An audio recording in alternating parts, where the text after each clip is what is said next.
수험생 여러분, 부동산학 개론 시간이 다시 돌아왔습니다. 이번 시간에는요, 여러분이 가장 힘들어하신 부분을 지금부터 공부하도록 할 겁니다.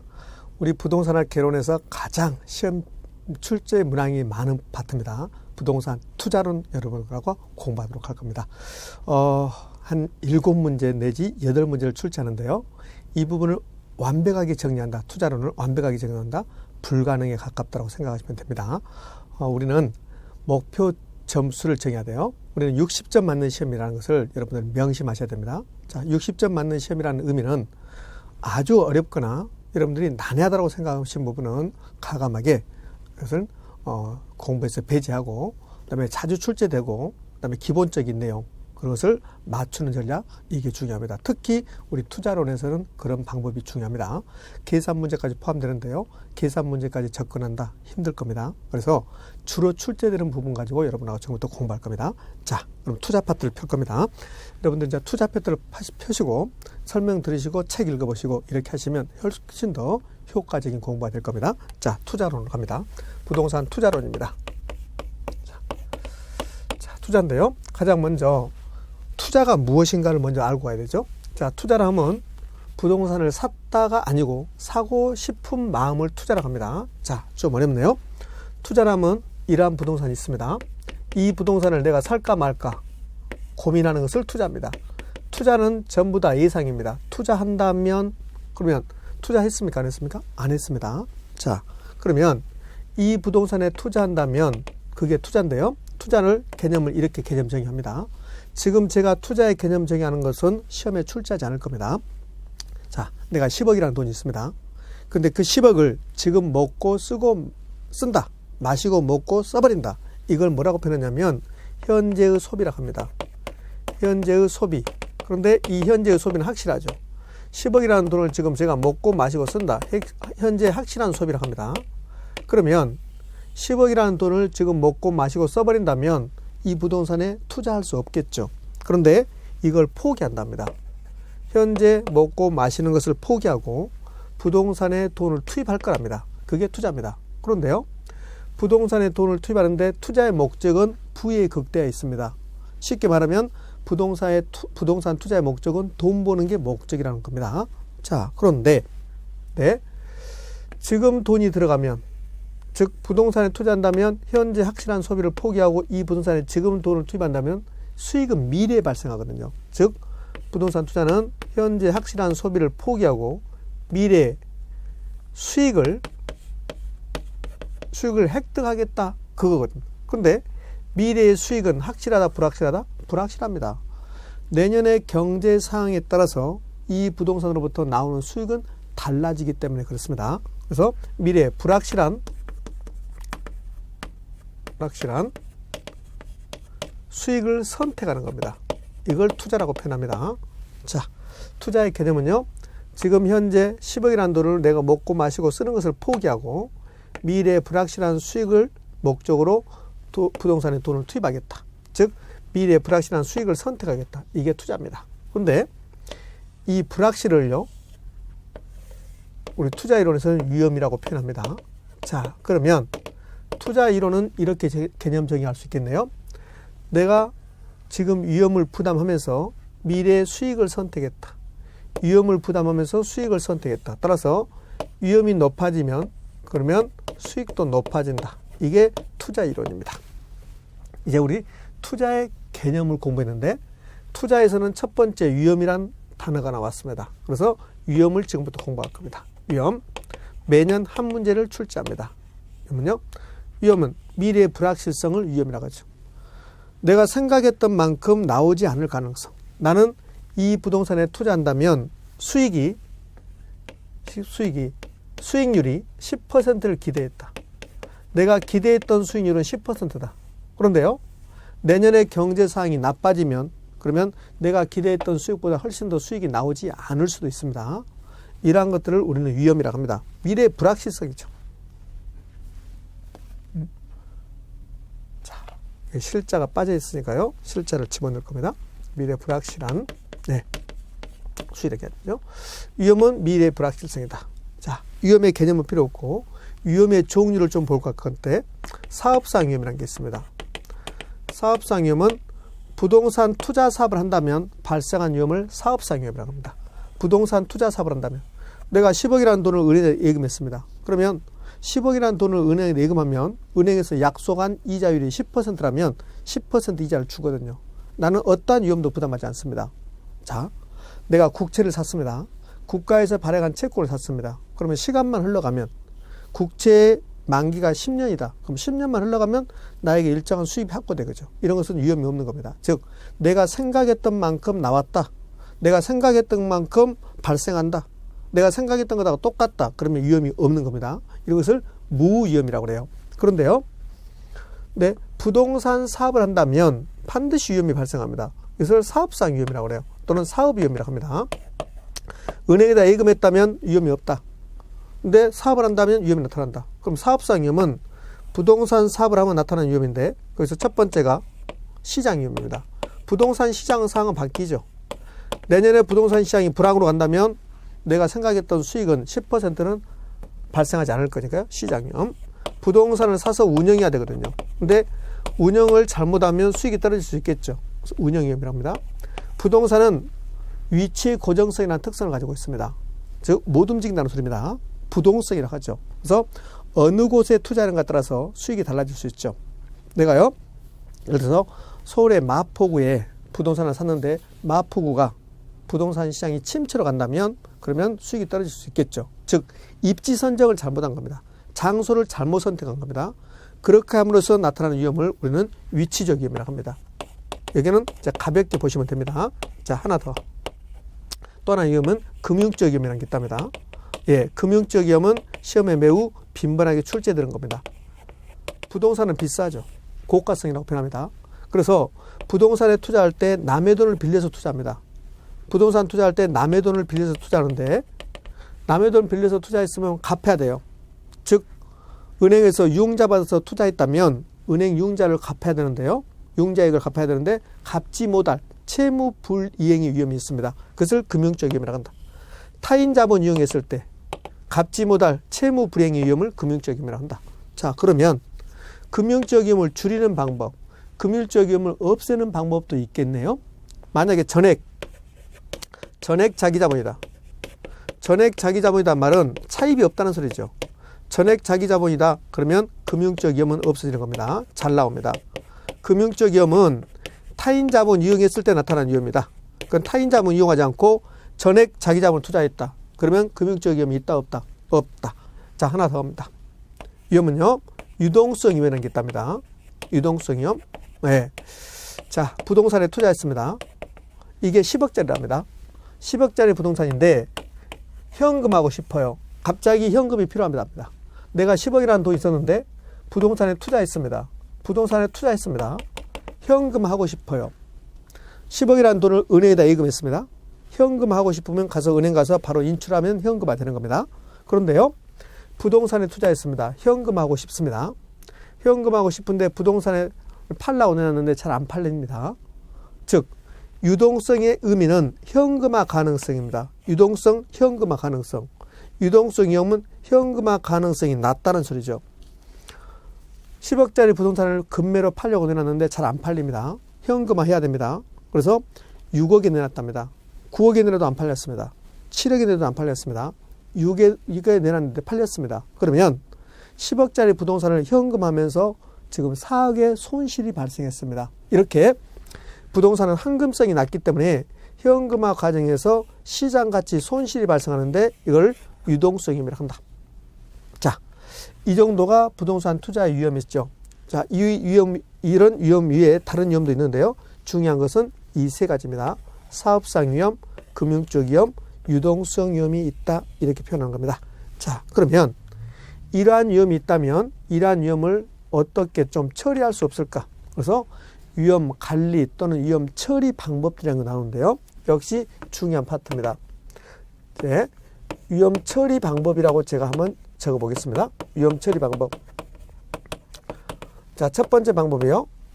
위험을 처리할 때 가장 쉬운 방법은 위험이 조금이라도 있다면 그러면 투자하지 않겠다. 이것을 위험한 투자를 제외시키는 방법이라고 그래요. 위험한 투자를 제외시킨다. 제외시키는 방법. 중요성은 없습니다. 그러니까 위험한 투자를 제외시키는 방법도 위험을 처리하는 방법이다. 두 번째는 보수적 예측 방법이라는 게 있는데요. 보수적 예측 방법. 보수적 예측 방법이 무엇입니까는 시험에 출제하지 않습니다. 자, 보수적 예측 방법은 무엇입니까? 개념을 출제하지 않는다는 소리입니다. 그런데 보수적 예측 방법의 내용은 기대 수익률을 낮추겠다는 소리입니다. 기대 수익률을 낮추겠다. 하향 조정하겠다. 그래서 위험을 처리하겠다. 이걸 보수적 예측 방법이라고 합니다. 좀 어렵습니다. 기대 수익률과 요구 수익률을 두 개를 비교해서 투자의 타당성을 분석합니다. 그러니까 기대 수익률이 더 크면 투자한다고 그래요. 요구 수익률보다 기대 수익률이 더 크면 투자한다. 그런데 기대 수익률은 내년의 경제 상황에 따라서 달라지거든요. 보수적으로 예측한단 말은 내년의 경제 상황을 비관적으로 보겠다는 소리입니다. 그러니까 내년의 경제 상황을 비관적으로 보면 기대 수익률이 낮아지는 거죠. 이렇게 기대 수익률을 낮췄는데도 불구하고 기대 수익률이 요구 수익률보다 크다면 투자한다. 이걸 보수적 예측 방법이라고 합니다. 자, 그러니까 보수적 예측 방법이 중요한 게 아니고 여러분들은 기대 수익률을 뭐한다? 하향 조정한다. 기대 수익률을 하향 조정함으로써 위험을 처리할 수 있다. 자, 그 다음에 위험 처리 방법에서 가장 시험에 자주 등장하는 게 3번 지문입니다. 매우 중요한 말입니다. 자, 위험 조정 할인율을 사용한다고 그래요. 위험 조정 할인율을 사용한다. 위험 조정 할인율을 사용한다라고 표현하는데 이게 시험에 나오는 게 아닙니다. 이 말이 나오는 게 아니라 위험 조정 할인율을 사용한다는 말의 의미는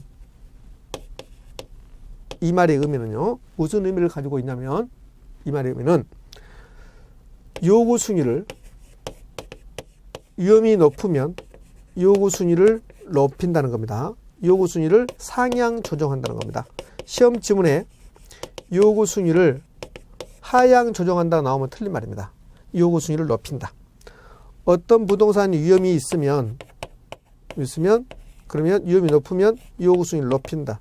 그래서 위험을 처리하겠다. 위험 조정 할인율을 사용한다. 자, 이제 하나 더 해보면요. 민감도 분석이라는 게 있는데요. 민감도 분석은 이름만 여러분이 기억해 주시면 되고, 다섯 번째, 포트폴리오 구성이 있습니다. 포트폴리오 구성. 네. 포트폴리오 구성을 통해서 위험을 처리할 수 있다. 이렇게 표현하는데, 이 포트폴리오 자체가 한 문제를 출제합니다. 지금부터 여러분과 포트폴리오 이론을 좀 더 자세히 공부해 볼 건데요. 자, 다시요. 위험이라는 게 있었다. 위험을 처리하는 방법들이 나오는데, 보수적 예측 방법, 위험 조정, 할인율 사용 방법, 그다음에 민감도 분석, 포트폴리오 구성이 있더라. 여기 이름이 중요한 게 아니라요. 기대 수익률을 낮춘다. 요구 수익률을 높인다. 매우 중요한 말입니다. 시험 지문은 이렇게 출제하죠. 기대 수익률을 낮춤으로써 기대 수익률을 하향 조정함으로써 위험을 처리할 수 있다. 이렇게 표현하거든요. 그러면 옳은 말입니다. 자, 반대로요. 요구 수익률을 상향 조정함으로써 위험이 높으면 요구 수익률을 상향 조정한다. 요구 수익률을 높인다. 상향 조정한다. 높인다. 요구 수익률이 할인율이거든요. 할인율을 높인다. 할인율을 높임으로써 위험을 처리할 수 있다. 그렇게 기억합니다.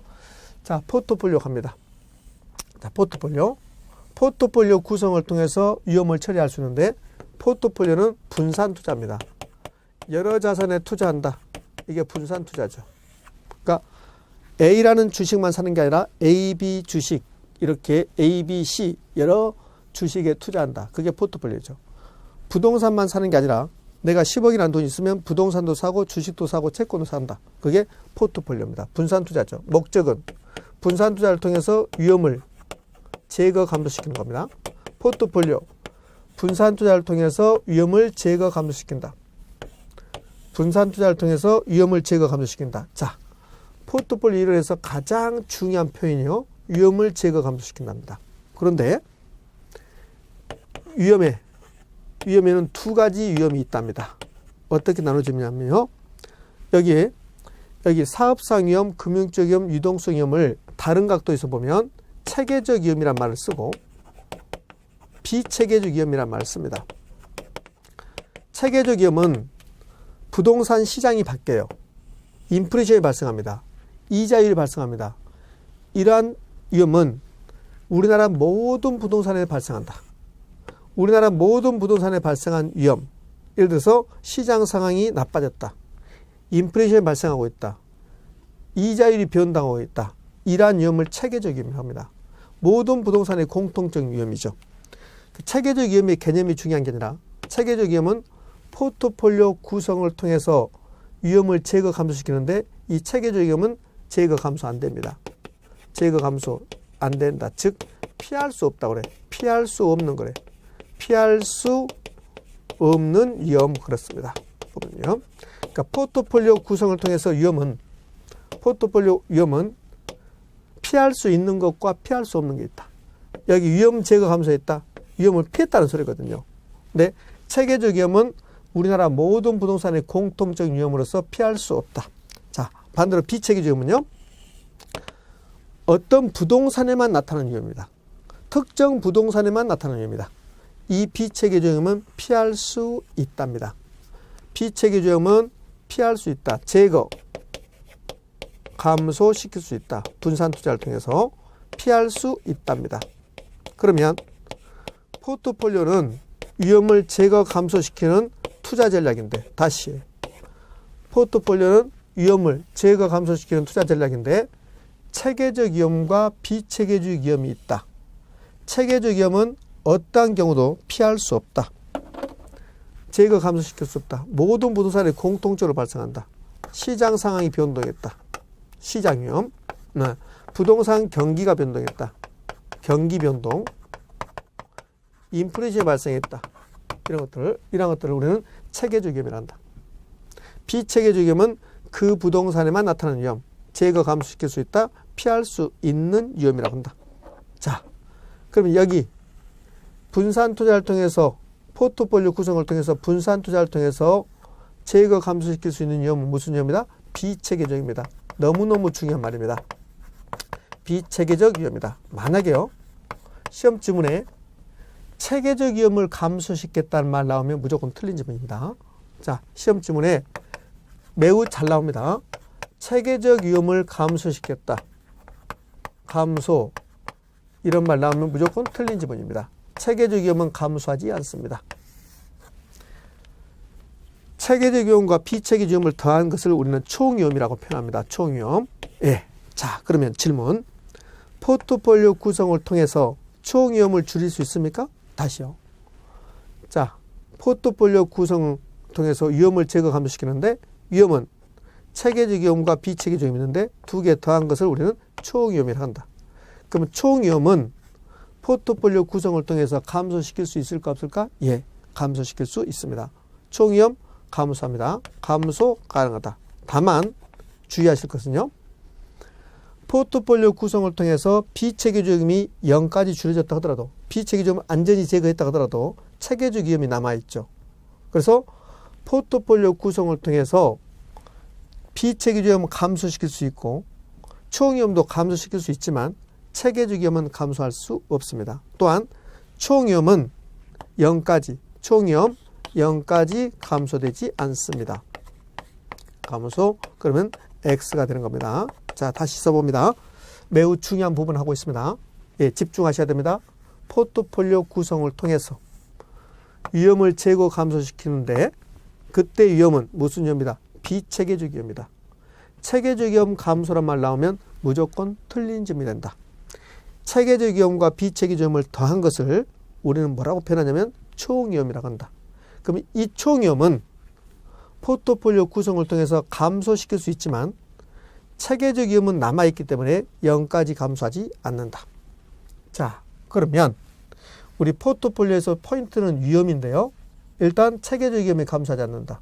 비체계적 위험은 감소한다. 체계적 위험 감소가 목적이다. 그럼 이 비체계적 위험은 감소하는데 0까지 감소할 수 있습니까? 0까지, 예, 0까지 감소할 수 있습니다. 자, 하나 더 해봅니다. 포트폴리오 구성을 통해서 총위험을 감소시킬 수 있습니까? 예, 감소할 수 있습니다.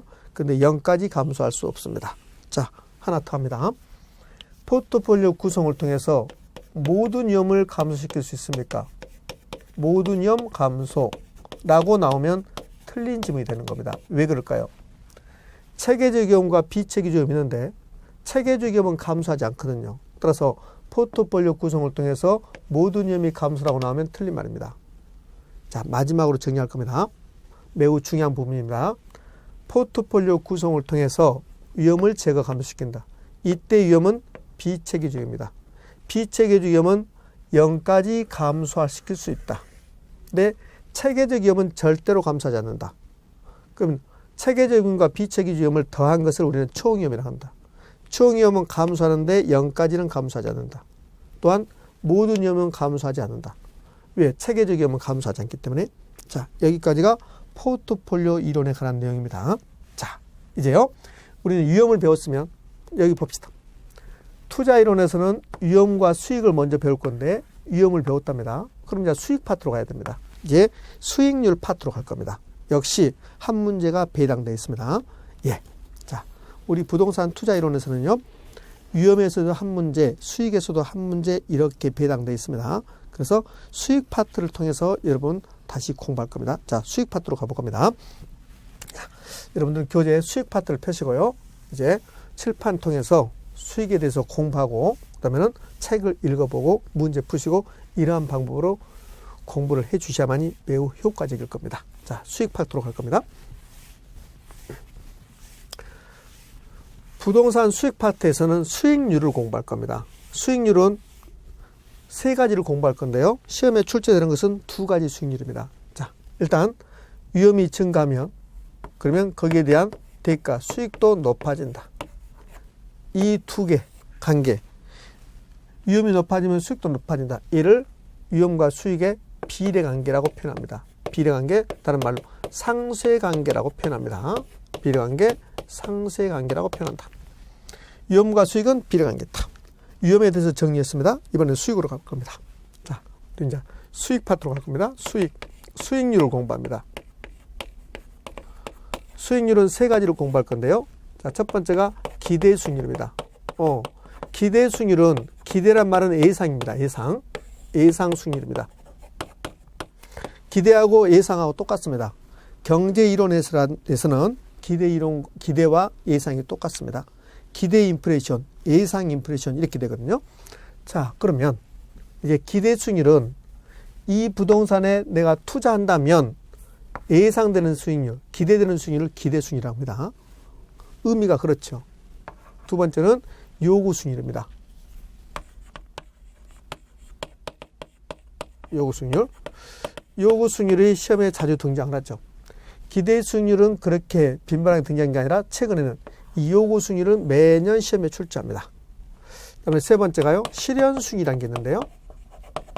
실현 수익률. 실현 수익률은 거의 시험에 등장하지 않습니다. 왜 그럴까요? 투자 이론은 할까 말까 고민하는 겁니다. 실현 수익률은 투자한 다음에 나타나는 거죠. 그러니까 투자 이론에서 포인트는 투자할까 말까 의사 결정하는 겁니다. 그런데요. 실현 수익률은 투자한 다음에 나타나는 거거든요. 일단 기대 수익률과 요구 수익률을 배우는데 이 기대 수익률과 요구 수익률을 가지고 투자 여부를 따집니다. 자, 생각해 봅니다. 요구 수익률은 투자자가 저 부동산에 투자하기 위해서 요구하는 최소한의 수익률입니다. 이런 개념이죠. 제가 투자자인데요. 이 부동산을 살까 말까 제가 지금 고민하고 있습니다. 제가 요구하는 최소한의 수익률은 8%랍니다. 그걸 요구 수익률이라고 그래. 투자자가 요구하는 최소한의 수익률이죠. 투자자가 요구하는 최소한의 수익률. 최소한의 수익률. 이게 요구 수익률입니다. 그럼 요구 수익률이 8%다. 이 말은 나는 이 부동산에 투자한다면 최소한 8%는 나와줘야 된다. 그래야 투자하겠다. 그게 요구 수익률이죠. 그런데요. 이 부동산으로부터 기대되는 수익률이 10%라고 봐요. 자, 기대되는 수익률은 10%인데 투자자의 요구 수익률은 8%다. 그러면 요구 수익률 8%는 8%만 나와준다면 투자한다는 소리죠. 즉 기대 수익률이 더 크죠. 이렇게 되면 투자하는 겁니다. 자, 매우 중요한 말이 나왔습니다. 기대 수익률과 요구 수익률 비교해서 기대 수익률이 더 크면 투자한다. 자, 그러면 투자했습니다. 자, 투자했습니다. 그때 실제 수익률이 발생하겠죠? 기대되는 수익률은 10%고 요구 수익률이 8%에서 투자했습니다. 실제 수익률이 나오죠. 실제 수익률이 만약에 7%다. 이렇게 될 수 있죠. 이렇게 투자한 다음에 실제로 나온 수익률을 실현 수익률이라고 합니다. 자, 기대 수익률은 저 부동산으로부터 예상되는 수익률이고 투자 대상 부동산으로부터 예상되는 수익률이고 요구 수익률은 투자자가 투자하기 위해서 충족돼야 되는 최소한의 수익률이고 그러면 요구 수익률과 기대 수익률과 비교해서 투자 여부가 결정되고 투자한 다음에 실제로 발생한 수익률, 투자 이후에 실제로 발생한 수익률을 실현 수익률이라고 합니다. 실현 수익률은 딱 하나만 기억하는 겁니다.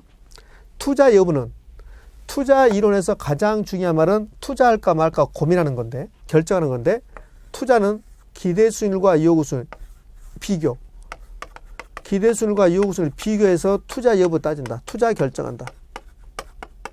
결정한다. 자, 그러면 실현 수익률은 투자 결정과 전혀 관련 없다. 이거 기억하는 겁니다. 투자는 기대 수익률과 요구 수익률을 비교해서 투자가 결정되고 실현 수익률은 투자 결정 여부하고는 상관없다. 자, 이게 실현 수익률에서 여러분 기억할 겁니다. 자, 이제 요구 수익률을 좀 더 자세히 봅니다. 왜요? 요구 수익률에서 자주 시험에 등장하니까 그렇습니다. 자, 그러면 이 수익률에서 중요한 요구 수익률을 지금부터 공부할 겁니다. 투자하기 위해서 충족돼야 되는 최소한의 수익률입니다. 그래서 첫 번째 여러분 기억할 것은 최소한의 수익률이다. 최소한 수익률. 근데 우리 부동산의 개론에서는요. 최소란 말이 나오면 시험 문제를 바꿔서 내죠. 최대라고. 또는 최대가 나오면 최소라고 바꿔서 냅니다. 자, 예를 들어서 요구 수익률은 최소한의 수익률인데요. 시험 문제에서 작년 시험 문제였습니다. 뭐라고 표현하냐면 이렇게 나오죠. 요구 수익률은 최소한의 수익률인데 요구 수익률은 투자하기 위해서 충족돼야 되는 최대한의 수익률 이렇게 표현해서 나옵니다. 그러면 X가 되는 겁니다. 최소한의 수익률이고 다른 말로 필수적 수익률이라고 그래요. 필수적 수익률이다라고 표현합니다. 왜요? 충족돼야 되기 때문에 최소한 이 정도 나와야 되기 때문에 필수적 수익률이다라고 표현합니다. 필수적 수익률. 자, 하나를 더 추가해 볼 겁니다. 요구 수익률은 자본의 기회비용이라고 표현합니다. 기회비용. 중요한 표현인데 시험은 자주 등장하지 않죠. 이런 뜻입니다. 내가 10억이라는 돈이 있는데요. 네, 부동산에 투자한다면 수익률이 10%입니다. 자, 기회비용의 개념을 설명할 건데요. 기회비용은 포기한 대가입니다. 10억이라는 돈이 있는데 주식에 투자한다. 주식에 투자한다면 수익률이 10%입니다. 그런데 내가 주식에 투자하지 않고 부동산에 투자할 겁니다. 부동산에 투자한다. 그러면 주식에 대한 수익률 10%를 포기했거든요. 이 포기한 대가를 기회비용이라고 합니다. 자, 그럼 우리 생각해 보자고요. 10억이라는 돈이 있는데 주식을 산다면 10% 수익이 나온다. 근데 주식을 포기하고, 즉 10%를 포기하고 부동산에 투자했다면 부동산 투자의 기회비용은 최소한 10% 나와줘야 되잖아요. 왜? 부동산에 투자하지 않고 주식에 투자했다 하더라도 10% 수익은 나올 거니까. 이렇게 어떤 것을 선택함으로 인해서 어떤 것을 포기했는데 그 포기한 대가를 기회비용이라고 합니다. 주식을 살 수도 있고 부동산을 살 수 있는데 그런데 주식을 포기하고 부동산을 선택했습니다. 그러면 이 주식 포기 대가 10%를 부동산 투자의 기회비용이라고 그래요. 그렇다면 어떤 부동산에 투자한다면 최소한 투자자는 기회비용은 요구하겠죠. 10% 요구하겠죠. 10% 수익을 요구하겠죠. 따라서 이 요구 수익률은 기회비용이 되는 겁니다. 자, 이번에는요. 요구 수익률의 구성입니다. 요구 수익률의 구성. 요구 수익률이 어떻게 구성되어 있는가 보기라고요. 요구 수익률의 구성으로 갈 겁니다. 요구 수익률은 시간의 대가와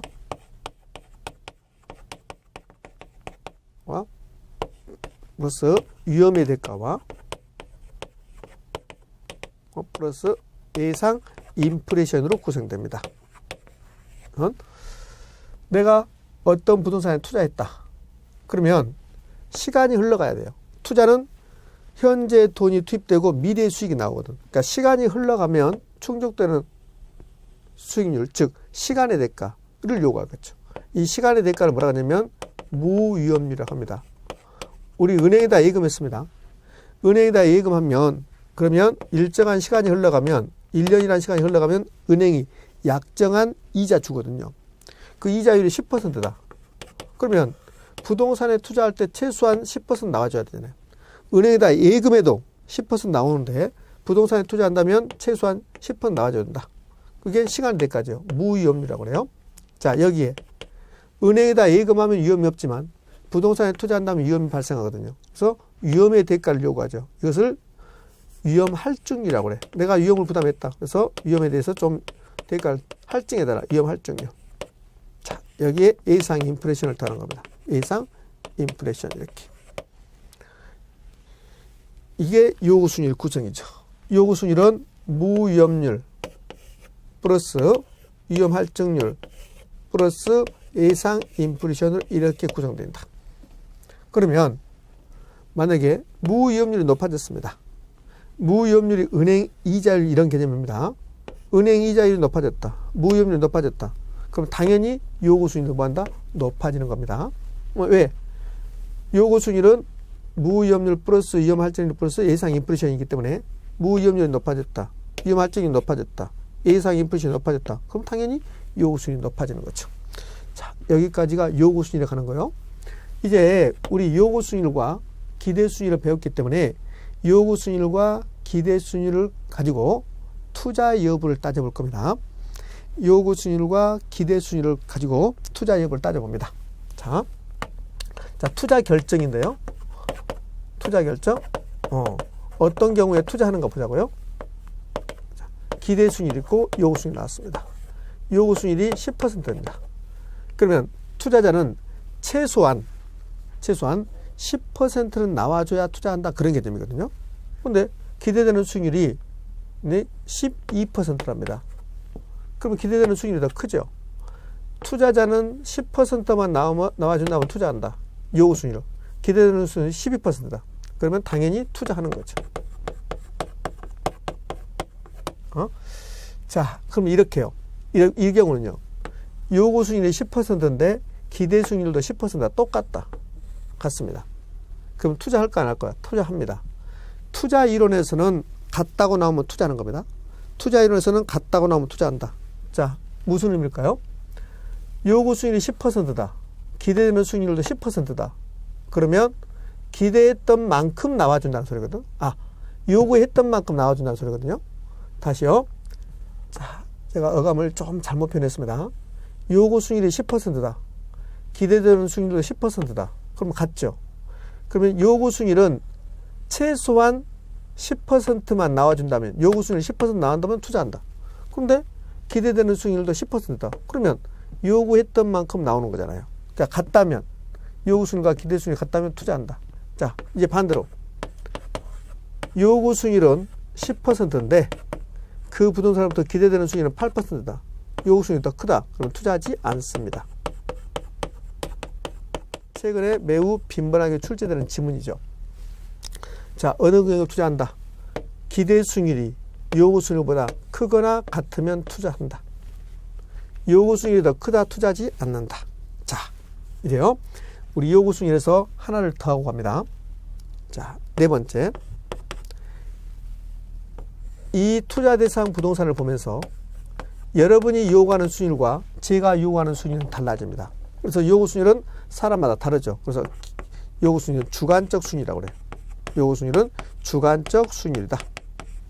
그러면 요구 수익률이 주관적이면 무슨 의미를 가지고 있냐면요. 똑같은 부동산에 대해서 투자한 자마다 투자 여부가 달라집니다. 자, 이 부동산이 있는데요. 이 부동산의 기대 수익률은, 기대되는 수익률은 10%입니다. 10%. 투자자가 있습니다. 자, 투자자의 요구 수익률과 이 부동산의 기대 수익률을 비교해서 투자자의 요구 수익률과 기대 수익률을 비교해서 투자 여부를 따져봅니다. 그런데요, 투자자 값과 투자자 을의 요구 수익률이 다르죠. 왜? 요구 수익률이 주관적이니까. 그러면 투자자 값의 요구 수익률은 만약에 8%고 투자자 의뢰 요구 수익률은 12%라고 가정을 합치. 그럼 투자자 값은 요구 수익률 8%보다 기대되는 수익률이 10%가 더 크니까 값은 투자합니다. 근데요, 을은 요구 수익률이 12%죠. 을의 입장에서는 기대되는 수익률보다는 요구 수익률이 더 크죠. 그럼 을은 투자하지 않습니다. 자, 중요한 결론이 나왔습니다. 요구 수익률은 투자자마다 다르다. 따라서 주관적 수익률이다. 이 말의 의미는 똑같은 이 A라는 부동산을 보면서 갑이라는 투자자는 투자하지만 을이라는 투자자는 투자하지 않는다. 즉, 요구 수익률이 주관적이기 때문에 투자자마다 투자 여부는 달라진다. 투자자마다 투자 여부가 달라진다. 투자 여부가 상이하다. 달라진다. 상이하다. 이렇게요. 이게 요구 수익률에 관한 겁니다.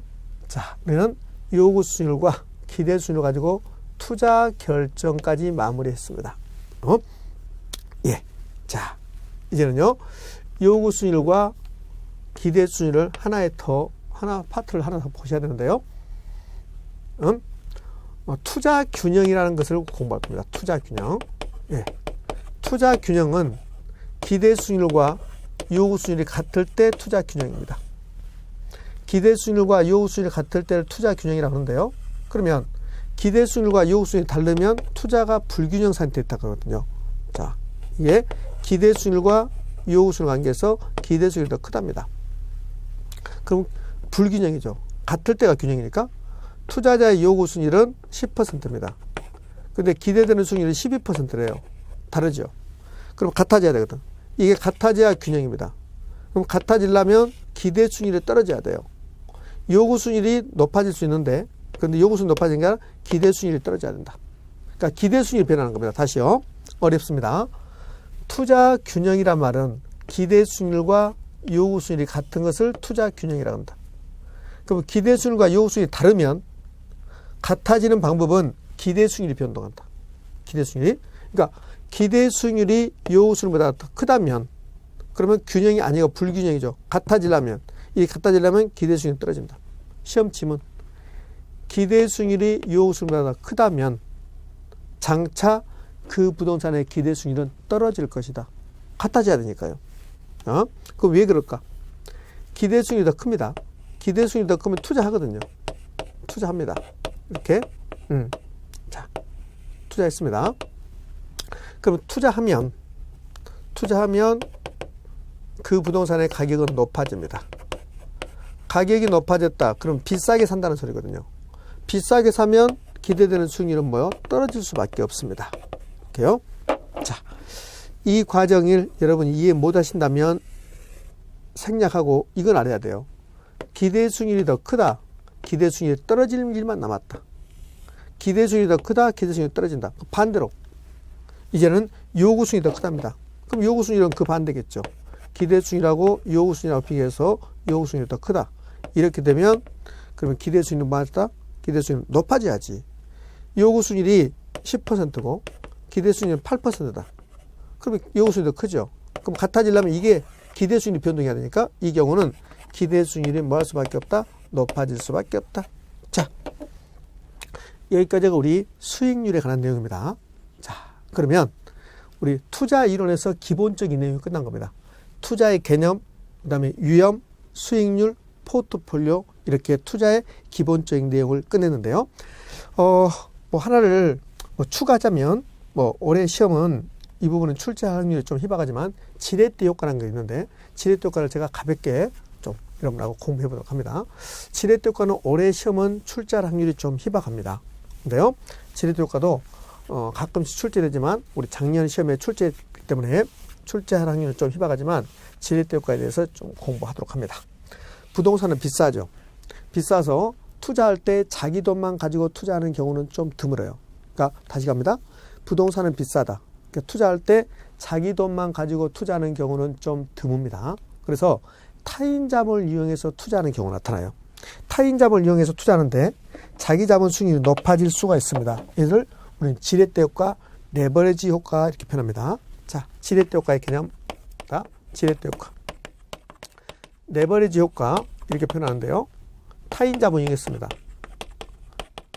차입을 이용했습니다. 이용해서 투자했습니다. 타인 자본을 이용했는데 자기 자본 수익률, 내 돈의 수익률, 자기 자본 수익률이 이렇게 변동할 수 있습니다. 변동. 타인 자본 이용해서 자기 자본 수익률의 변동을 초래하는 것을 우리는 지렛대 효과다 이렇게 표현해요. 내 돈은 별로 없습니다.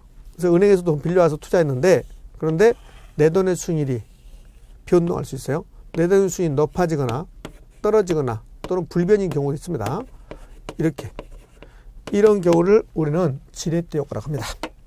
자, 그럼 지렛대 효과는 반드시 타인 자본 이용했을 때, 차입을 이용했을 때 지렛대 효과고, 이런 경우도 지렛대 효과입니다. 우리 전세를 끼고 주택을 샀습니다.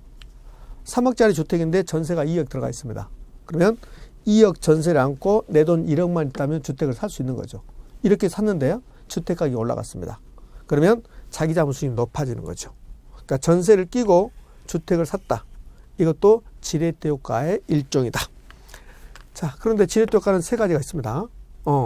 자, 세 가지가요. 자기 자본 수익률이 내 돈의 수익률이 높아지는 경우도 있고 떨어지는 경우도 있고 불변인 경우가 있어요. 자기 자본 수익률이 높아지는 경우를 우리는 정의 지렛대라고 합니다. 자, 정의 지렛대 효과. 정의 지렛대 효과는 자기 자본 수익률이 높아지는 경우죠. 어느 경우 그러냐면요. 총투자 수익률이라는 게 있는데 총투자 수익률은 총투자액에 대한 수익률이죠. 만약에요. 총투자 수익률이 10%랍니다. 근데 돈을 빌려와요. 지렛대 효과는 타인 자본 이용하니까 그럼 빌려올 때 차익금리가 만약에 5%다. 그럼 총투자 수익률보다 더 낮은 금리를 빌려오는 거죠. 이렇게 되면 자기 자본 수익률이 높아져요. 그러니까 돈을 빌려오지 않으면 차입이 없다면 총투자 수익률과 자기 자본 수익률이 똑같거든요. 자, 이런 거죠. 차입이 없었습니다. 차입이 없다. 근데 어떤 분산에 10억이 투입됐다. 투자했다. 그러면 이 10억은 총투자액이면서 자기 자본이죠. 이렇게 해서 1억의 수익이 나왔다. 수익. 이렇게 되면 총투자 수익률이 10%고 자기 자본, 내 돈의 수익률도 10%입니다. 이렇게. 즉, 돈을 빌려오지 않았다면, 그렇다면 총투자 수익률과 자기 자본 수익률이 똑같다 이 소리지. 근데요, 돈을 빌려왔습니다. 빌려왔는데 총투자 수익률보다 낮은 금리를 빌려와요. 그러면 총투자 수익률은 변동하지 않는데요. 총투자 수익률은 절대로 변동하지 않습니다. 자기 자본 수익률이 높아져요. 이렇게. 그럼 돈을 안 빌려오면 총투자 수익률과 자기 자본 수익률이 똑같은데 돈을 빌려옴으로 인해서 자기 자본 수익률이 높아질 수 있죠. 이걸 정의 지렛대라 그래요. 자, 왜 정의 지렛대가 발생했을까요? 총투자 수익률보다 더 낮은 금리를 빌려왔기 때문에. 자, 그러면 만약에 총투자 수익률이 10%인데요. 차익금리도 10%다. 이 말은 총투자 수익률과 똑같은 금리로 빌려왔다는 소리죠. 이렇게 되면 자기 자본 수익률이 변동하지 않습니다. 그러니까 자기 자본 수익률이 변동하지 않으면 총투자 수익률과 자기 자본 수익률이 똑같다는 소리죠. 이렇게. 이런 경우를 우리는 중립지렛대라고 표현합니다. 중립지렛대. 예. 자, 이제요. 반대 경우 나타납니다. 오히려 자기 자본 수익률이 떨어질 수도 있을 겁니다. 자, 어느 경우 그럴까요? 총투자 수익률은 10%인데 차익금리가 15%래요. 그럼 차익금리가 더 높죠. 이렇게 차익금리가 더 높다. 그럼 총투자 수익률보다 더 높은 금리로 빌려온다는 소리죠. 이렇게 되면 오히려 총투자 수익률보다 자기 자본 수익률이 떨어져요. 그래서 총투자 수익률보다 자기 자본 떨어져서 총투자 수익률이 더 높은 경우가 나타납니다. 이것을 우리는 부의 지렛대다 이렇게 표현합니다. 네.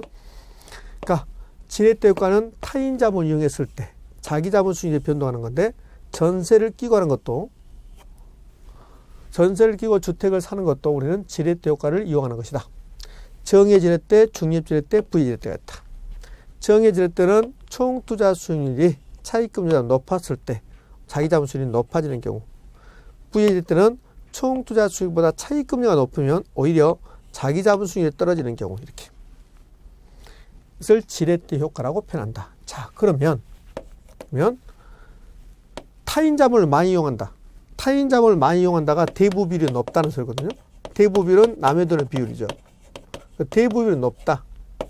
자, 부채 비율도 남의 돈에 관한 비율이거든요. 물론 이 대부 비율하고 부채 비율은 다른 말이지만, 대부 비율하고 부채 비율은 다른 말이지만, 대부 비율이 높다, 부채 비율이 높다, 이 말은 타인 자본을 많이 이용했다는 소리거든요. 그러면 지렛대 효과는 커집니다. 지렛대 효과는 커진다. 효과 크다. 자, 이제 지렛대 효과를 마무리할 건데요. 지렛대 효과에서 매우 중요한 말을 하나 할 건데, 지금 하는 이 표현은 우리 시험에서 너무너무 많이 나왔습니다.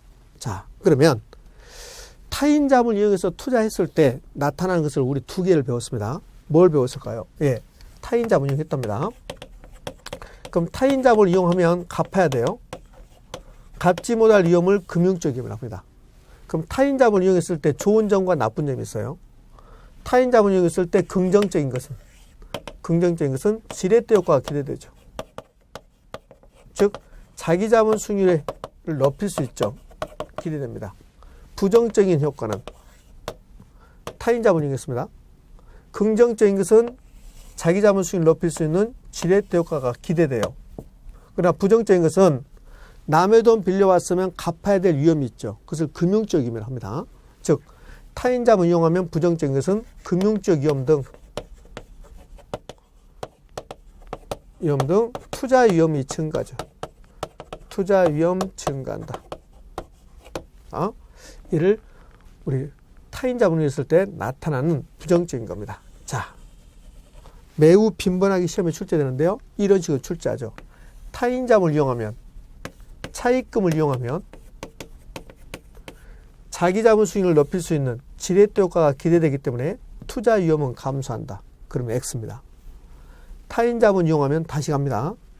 차입금을 이용하면 자기 자본 수익을 높일 수 있는 지렛대 효과가 기대되기 때문에 투자 위험은 감소한다. 라고 출제합니다. 그러면 X입니다. 타인 자본 이용하면 지렛대 효과가 기대돼서 자기 자본 수익을 높일 수 있지만, 그러나 투자 위험 등은 뭐한다? 증가한다, 감소한다? 증가한다. 즉 수익을 높이기 위해서는 위험도 많이 부담해야 된다. 그러니까 지렛대 효과가 기대되고 금융적 위험 등 투자 위험도 뭐한다? 증가한다. 출제되는 패턴은 타인 자본을 이용하면 그러면 지렛대 효과, 자기 자본 수익을 높일 수 있기 때문에 투자 위험은 감소한다라고 출제합니다. 그러면 틀린 말이라는 것을 여러분들 명심하셔야 됩니다. 자, 지금 투자 이론이요. 마무리 다 되지 않았습니다. 우리 투자 이론에서 첫 번째 투자의 개념을 배우고 그다음에 투자에 따른 위험을 배웠습니다. 위험의 종류, 사업상 위험, 금융적 위험, 유동성 위험을 배웠습니다.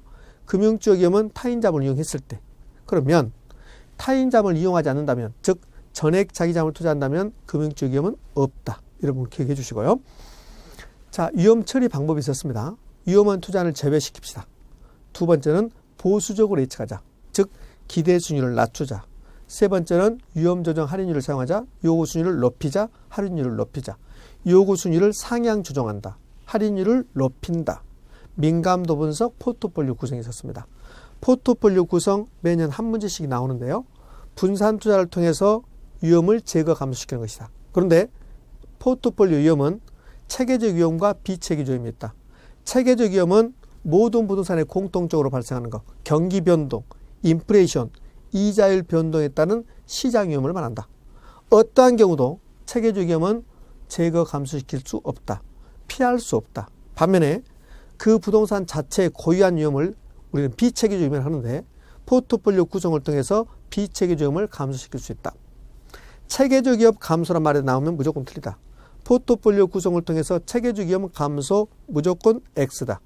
비체계적 위험을 감소시킬 수 있다. O. 비체계적 위험을 0까지 감소시킬 수 있다. O.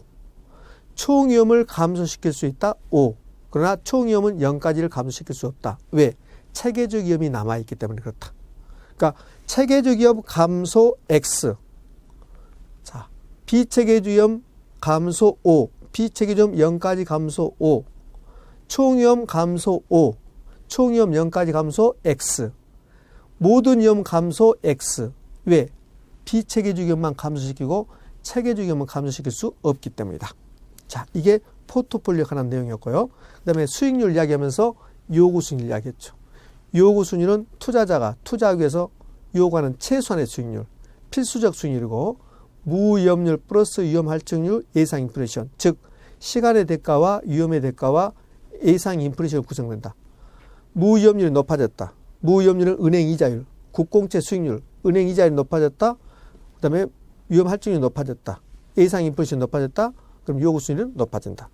요구 수익률은 투자자마다 다 다르다. 주관적 수익률을 한다. 요구 수익률과 기대 수익률을 비교를 통해서 투자 여부를 결정한다. 기대 수익률이 요구 수익률보다 크거나 같다면 투자한다. 요구 수익률이 더 크다면 투자하지 않는다.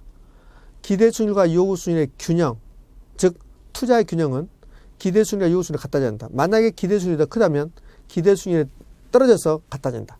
기대 수익률이 요구 수익률보다 더 크다. 그러면 기대 수익률은 떨어질 것이다. 반대로 요구 수익률이 더 크다. 기대 수익률이 낮다. 그러면 기대 수익률은 높아질 것이다. 이렇게 정리하시고, 그러면은 지렛대 효과.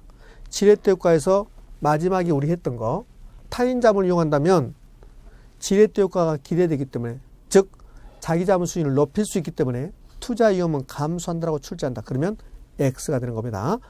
자, 타인 자문을 이용했습니다.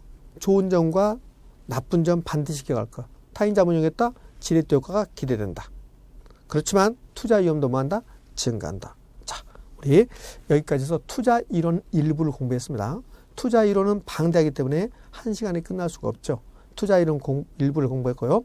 자, 이 다음 시간은 투자 이론 이제 마무리 짓도록 할 겁니다. 투자 이론 마무리 짓고 그다음에 우리 정책론 공부하도록 합니다. 자, 투자 이론 매우 중요하니까 다시 한번 반복해서 여러분 정리하시고요. 자, 투자 이론 중간 마무리하고 이 다음 시간에는 투자 이론 마무리하도록 합니다. 자, 수고하셨습니다.